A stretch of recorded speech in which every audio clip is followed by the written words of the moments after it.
Welcome to Japan according to Akil. Everything you wanted to know or didn't think you needed to know about Japan. Hey, what's going on, you guys? Just cracking a beer, an Asahi Black again.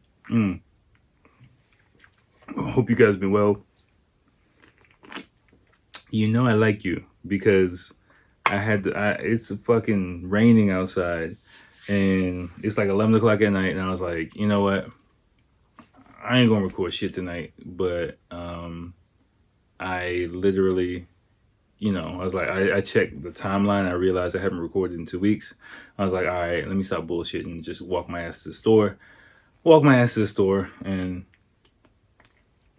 got one of these to help lubricate the conversation as I talk to you guys tonight. Because I was sitting here for like 10, 15 minutes, like, what the fuck am I going to talk about?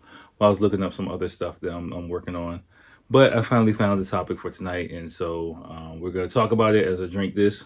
Then I want to do some other shit before I go to bed. You can see I got on some new threads. Let's do a fashion check. It's not really a fashion check. I got this it's not new, but it's like I bought it, off season for like dirt cheap at Uniqulo. It's a Uniqulo. I don't know what the fuck this material is. I was thinking about it looks like it's their new material. They do material well. I don't like the way it looks really, but it's quite functional and it's really nice. It's I don't know, it's like a spongy kind of thing. I feel like I'm Missy Elliott in the I Can't Stand the Rain video a little bit, but functionally it is well, and it has some. I didn't realize until after I put it on. It has some fucking pockets on the side. It's like workout gear, shit. I can just throw on in the house, not like fleece or not a hoodie, but it's light, and it's not hot. It's not. It's like a spongy kind of material. I don't know what the fuck it is, but it's good. I like it. I like it a lot. I just bought the color just because it's on sale. I'm wearing this shit in the house and talking to y'all, so But anyway, that's that. Anything else going on? Well, I like to keep these short and sweet now. No audio, no mic, no nothing. I'm trying to be conscious of keeping my feet still because listening back to it, the video, I realized every time I move my feet we got tatami here. So every time the tatami mats is like, and of course you can hear when I do this or like, and basically anything because the fucking iPhone just picks up everything is way too sensitive, but whatever, that's not what you're here for, right? You're here to hear me cuss and talk bullshit. So, let's get into it while I still got some beer in my fucking can. By the way, I haven't been drinking at all. Again, it might seem like I'm like an alcoholic or something like that, but like this last week I met IT guy. If you remember my stories about me in Cambodia and Singapore and China, IT guy, we met up for the first time in quite a while, and he's doing really well. I think I told you guys I was working on a proposal for him. It was hilarious because like I was working on this proposal for weeks.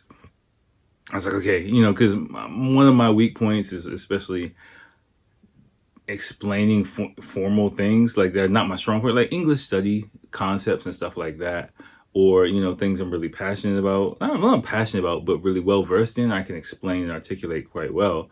But shit that like my ideas, and especially my creative ideas, is kind of tough for me to articulate to people because I'm a visual thinker, so I can see it. I can see it, but it's difficult for me to explain to people what I see, or even if I kind of have an idea what I'm looking at, like I don't really know how to articulate it to people. So I just, instead of like telling them this idea, I just typed it out, and another one of my mentors helped me on it for the past few weeks.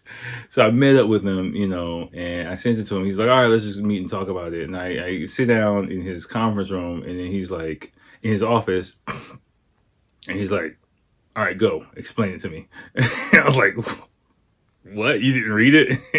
And then I realized, oh shit, he didn't look at a thing I sent him at all. And so I had to, in Japanese, I had to just stumble ass backwards through this bullshit ass like half presentation and asking some questions. I realized my idea was totally wrong for him. But whatever, and we just kind of laughed about it a little bit, but Mm. I told him what I was doing. He told me what he was doing, his company, whatever. There's a lot of changes happening there. He's doing really well.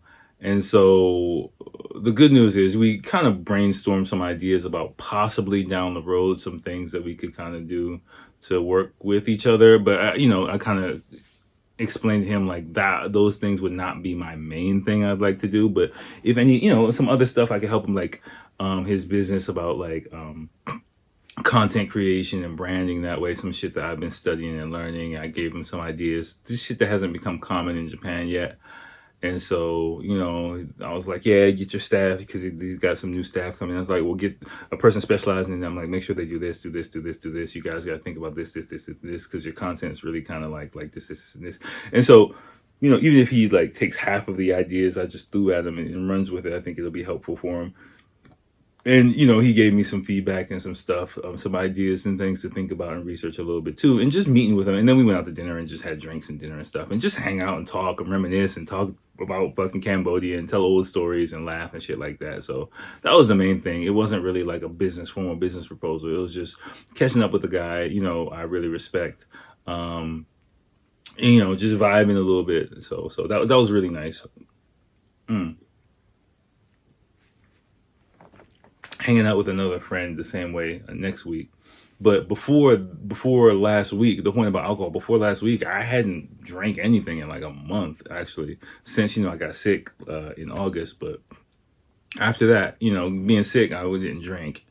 And then if I don't drink for a while, like, I got walk, like I did tonight, I got walk to the fucking store, buy this shit, drink this shit. I gotta wake up tomorrow. Tomorrow I work late, so I was like, all right, whatever. If I'm gonna record something, I gotta record it tonight. Otherwise, like, I'm just not gonna be in the mood at all. So, hopefully I'll be able to throw this up tomorrow and you guys will watch it. But make sure I'm recording this shit. Yeah, we're going. Okay, we're going. So yeah, so I was like, it's now or never. Even if it was a light rain, like, let me just go do it. But yeah, so if I don't drink on a regular basis, like, I just do not, I'm 40, I just don't have anything to prove. I partied hard in my 20s, I left it on the floor, as Jeff likes to say, me and Jeff like to say, we left it all on the court, on the field. So I don't have anything to prove, really. I'm comfortable sitting on my couch, but yeah. But now that I'm going, we're flowing. So, but just don't get the idea like I'm just like raging all the time in my fucking living room, talking all bucket. I mean, I'm a wild, crazy dad, but most of the time I'm not. I got 2 young kids. I'm not knocking anyone who does it, but it's just me personally. I don't feel comfortable being like drinking that much in the house, especially when they're younger. Especially, yeah, if I'm out with friends hanging out, yeah, I like to drink, but just here by myself, just like throwing them back, not really. Anyway, tonight's main topic. Let's talk about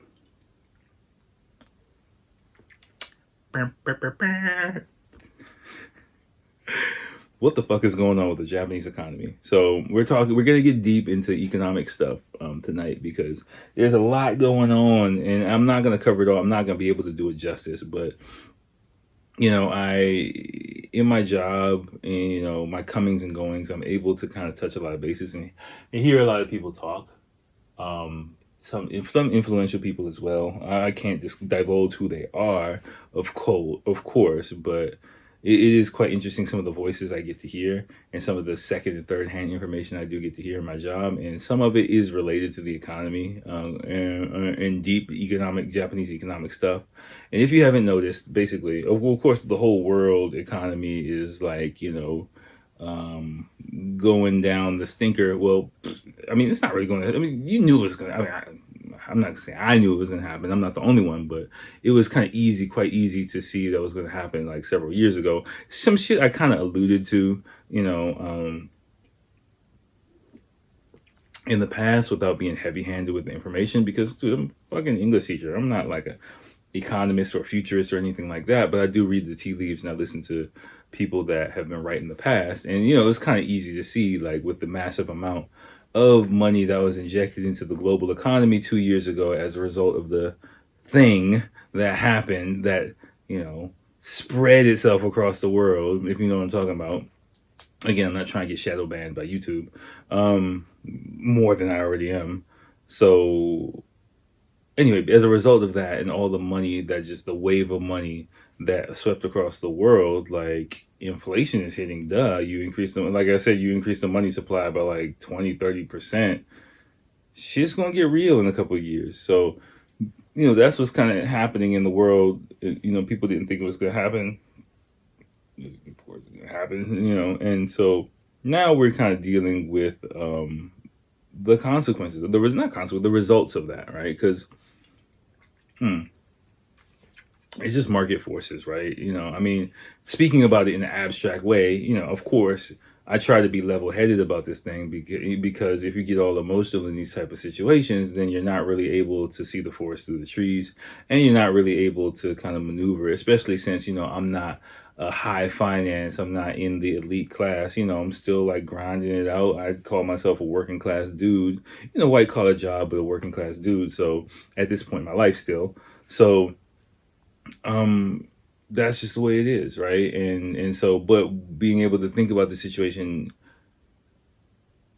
objectively has afforded me the opportunity so far, knock on wood, knock on something, to maneuver in ways that have avoided pain, or avoided some headaches, in the situation, and set things up that need to be set up, for these types of situations, to the best of my ability. So I'm kind of happy about that. Not like I'm sitting pretty or anything, but I'm not like shitting my pants right now. Basically, it's like, okay, this is coming. All right, fine. Like, here it comes. Let's dance. It's like you see a fight about to happen, but you've been studying fucking kickboxing for a couple years, so it's like, the motherfucker's big, but you're like, all right, I got a decent shot at this kind of thing.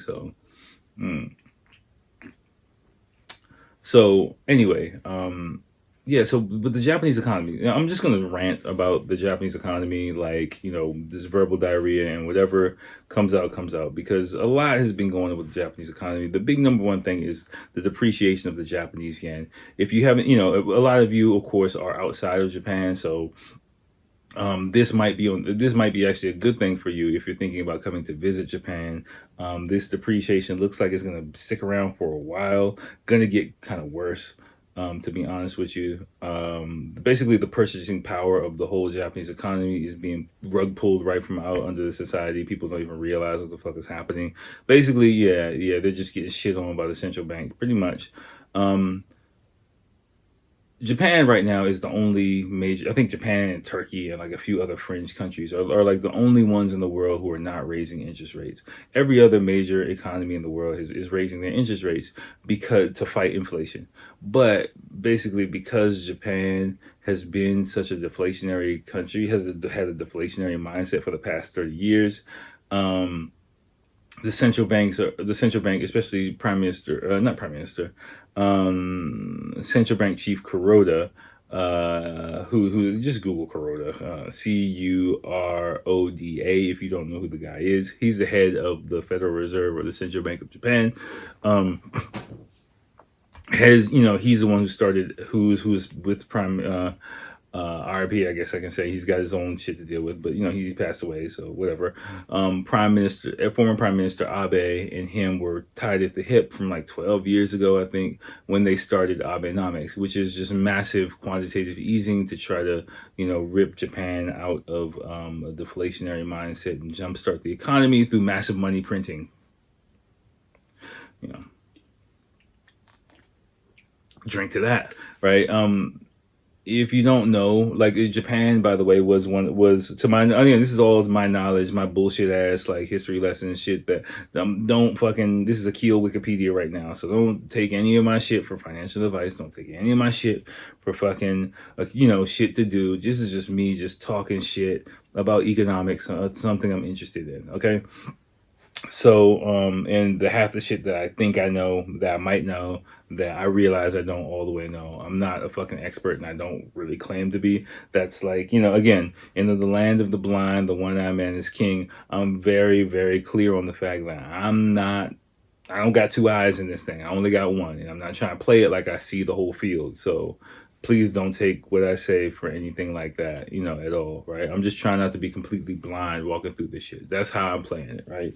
So yeah, Japan basically was the first major company to jumpstart the first country in the world of, I'm guessing, to jumpstart the whole quantitative easing thing after the bubble economy burst here in 1990, 89, 90, I think, December of 1989 or 90, I forget, 88, 89, 90, somewhere around that time is when the Japanese bubble economy burst. So, like, the stock market reached its peak and then began precipitous decline, I think, is that's the word. And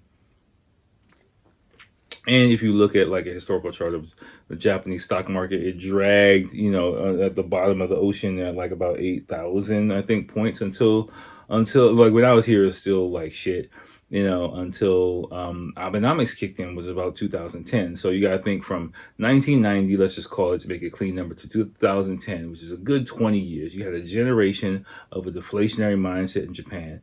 Basically, the Japanese economy wasn't doing anything. It was like a fucking rock in the fucking ocean. It wasn't going up. It wasn't going down. It was just staying there no matter how much money they threw at it. And that's where all the zero interest rate stuff happened, because, they were throwing zero interest rates. They just dropped the interest rate to zero and it just stayed there for such a long fucking time. But because Japan had such a deflationary mindset and like shock from the bubble economy, the economy didn't really have any lift to go anywhere. So it just, dragged along the bottom and stopped it from crashing into the floor. Pretty much is what they did. That's why the whole term zombie bank and zombie economy kind of came in. It's because of Japan. It really was. I mean, it wasn't like a bad thing. It was just like a stable, not going anywhere kind of economy. But Japanese people had like the mindset for leftover from the bubble economy, those years of a bubble. They called it the bubble economy during the bubble economy. So it lets you know, that they just like, oh, the economy's shit, even though people had jobs. Like, no one was getting super rich, but they had jobs, they had work, and shit like that was moving. So to get out of that, Prime Minister Abe, on his second time around, him and Kuroda teamed up, and they just like, okay, we're doing quantitative easing. And they had 3 arrows. They had some other shit, but basically it was just money printing. That was all it was, right? Stock market boomed. The stock market went up by like, oh, sorry, got eyelashes in my eyes and shit's getting itchy. Stock market went up like 3 times. It went from like 8,000 to like 20, almost 30,000, to present, as up until about 2019. And everyone thought the boom times were here, but it's like, Destiny had a black swan to pull out of his fucking pocket, Uniqulo pocket, bloop bloop, and then it gave us a situation of several years ago. And which led to continuing money printing and then just ramping things up along with the rest of the world. And so fast forward to now that, the piper is knocking at the door for the rest of the world, the inflation piper is knocking at the door for the rest of the world, and they're so we're starting to have to pay our dues. Japan isn't ready to turn off the punch bowl yet. The big reason why is because of Kuroda, is what it seems like. He has been going through this money expansion for 12 years. And you know how politicians and government officials are. They're all about their legacy. And some other people have told me as well and gave me some quite insight to his psychology. Like, I watched Bloomberg and I watched all these other people several months ago and talk about, oh, they got to do something now. Oh shit, Japan has to do something. They got to raise interest rates. They got to do something. But they don't really understand the Japanese mindset. Like, once something is set in stone in Japan, there's no changing it. There's no shaking it. Like, Japanese people, it's like a fucking boulder rolling down a hill. It's really hard to get it moving, almost impossible. It takes a lot of fucking effort, a lot of fucking energy, a lot of fucking time. But once that shit starts rolling, you're not really changing course. It's just like, he's here or bust. We're just doing it. Whatever the fuck happens, we decided, and everything's just all gangbusters that way. So Kuroda for the past 12 years has been like 2%, 2% inflation rate. Getting Japan over a 2% inflation rate. That's what we're doing. And it was basically like half-ass, like, impossible task, but it was a way of just, like an excuse that you could use to just print unlimited Japanese yen. And but because the image of Japan was that it was just like a stable, again, rock in the ocean kind of economy, people thought like, okay, nothing else will happen. Like, the Japan's economy is not going anywhere. So it's stable, which means it's stable. It's dependable. It's like fucking Coca-Cola or like, fucking cornflakes. You know what I'm saying? It's like rice. It's like bread. It's just not going anywhere. So, but all that shit's changing. Shit's changing because, especially from the start of 2022, now that all the interest rates are getting hiked all over the world, what's happening is, I gotta put my beer down for this. What's happening is, the Japanese economy is staying at zero, basically. And while interest rates in America is a whole bunch of other deep finance shit that goes into it, but this is a very simplified version. As like, the gap between the American, let's just take America because the dollar is like the dollar, and in Japan it was very slim. Like there were, in the perception of Japan that was still strong, there was still no incentive to sell yen. But as the interest rate in America keeps going higher and higher and higher, and Japan stays the same, the incentive, there's a zero interest rate economy here, and there's a fucking 3.5% interest rate you can get. The incentive is to sell this and buy that so that you can earn some money and get some interest. But as that happens, you're selling this fucking depreciates, and this fucking appreciates. And so it started this cycle where people are, or individuals, financial institutions, whatever you want to say, are selling the yen to buy dollars. What's happening all over the world. But, in Japan, it's a lot more sensitive because, like, the bond market, the fucking stock market, like, everything is so tied to the dollar, and the margins are so fucking razor thin that, a little bit of selling just causes like a trickle effect. And, in the past, like, especially because of the Olympics and things like that, there was so much investment from abroad coming into Japan. Now all that shit's filtering out. Japanese money is filtering out. Bond money is fucking I don't know, whatever the fuck money is just going everywhere, oozing through the fucking pipes. So, it's just like causing a spiral effect, and it's like nothing's to stop it pretty much. So, but I said before, like, I think if you remember, I think I might have said on here, 200 was like my worst case scenario. 200 to the yen to the dollar, and 200 yen on gas was like my psychological worst case scenario. And now that's like kind of on the table, to be honest with you. Like by the end of the year, the yen's at like 140 now because of some bullshit intervention threats that the Bank of Japan is trying to do to buy time, but whatever. That's a whole nother story I'm not even going to get into. It's some bullshit. But after that shit's over, like I expect the yen to start depreciating even more. It's at 140. I'm expecting like 160 by the end of the year.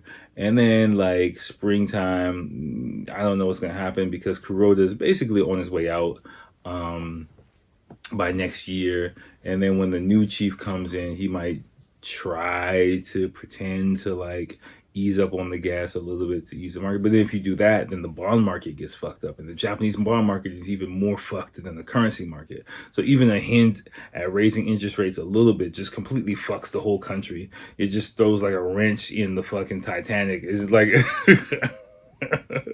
So this whole shit is just fucked. Right? Basically, this whole shit's just fucked. So I don't know what's gonna happen. I have no idea. You know, I'm not trying to be all doom and gloom about it, but and you know, I talk to my family about this stuff on a regular basis. I talk to people, different students in different levels, again, economics, politics, and things like that, or who are connected into those worlds. And yeah, pretty much everyone's like, yeah, shit's kind of fucked. Basically, like, yeah, shit's fucked. And there's nothing to stop it. Like after the yen takes another dip, like it'll take a precipitous another time precipitous decline. I think it'll go down to 160 by the end of the year because we got like October, November, and December. So, but I think it might stop there. Might get to 170. I don't know. I don't know. It's not my prediction. I'm not like a futurist or anything like that. Damn sure not an economist. But just my gut says 160 by the end of the year. So, you know, Costco.